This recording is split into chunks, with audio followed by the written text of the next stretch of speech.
This is The World Now, bringing you the latest stories from around the globe. U.S. President Donald Trump has begun his second state visit to the United Kingdom, welcomed with a royal ceremony at Windsor Castle. Trump and First Lady Melania Trump, who arrived in the UK late Tuesday, were formally greeted by King Charles III and Queen Camilla on Wednesday. The Prince and Princess of Wales were also there to welcome the visitors. A royal salute was fired and there was a carriage procession through the Windsor estate, followed by inspection of the Guard of Honor.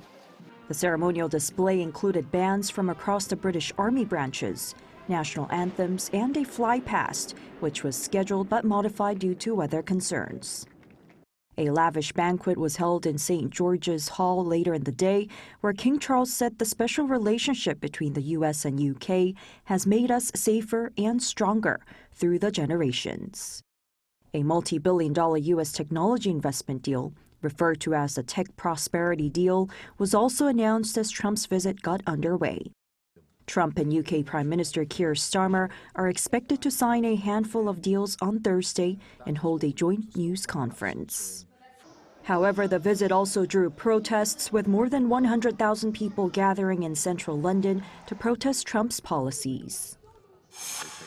Ukrainian President Volodymyr Zelensky announced Wednesday the first U.S. weapons deliveries under a new NATO-led funding program, stating that they will include air defense missiles.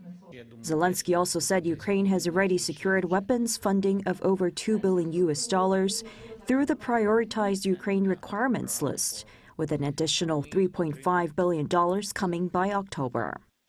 The new mechanism, coordinated by U.S. and European allies, aims to streamline the delivery of critical U.S.-made weapons. Under the package, Zelensky said the initial 2 shipments, each worth $500 million, will definitely include missiles for Patriot air defense systems, along with munitions for high-mobility artillery rocket systems. These are considered key to countering increased Russian strikes, especially as cooler weather approaches and energy infrastructure is most vulnerable.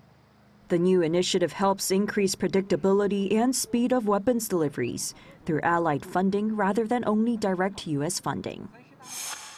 The European Commission on Wednesday proposed new plans to restrict trade with Israel and impose sanctions on its extremist ministers in response to the ongoing Gaza war. If adopted, the plans would suspend trade-related provisions of the EU-Israel Association Agreement and would be the EU's toughest response to the war in Gaza. It would also include the reimposition of tariffs on goods currently enjoying zero-duty status, which would affect approximately $6.87 billion of Israeli exports. The EU is Israel's top trading partner, accounting for 32% of its trade in goods in 2024. The proposals require a qualified majority among EU member states and unanimous support for sanctions against individuals. Finally, paleontologists in Peru on Wednesday unveiled the fossilized skeleton of a dolphin-like creature, estimated to be between 8 and 12 million years old. The remains were discovered in July in the Ocucaje Desert, an area south of the capital Lima, which was once part of the Pacific Ocean. Scientists say the fossil was exceptionally well preserved, with the coastal mountains shielding the seabed from strong currents, creating calm conditions ideal for marine life, which led to the well-preserved remains.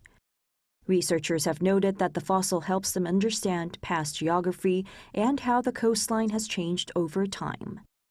최지희, 아리랑뉴스.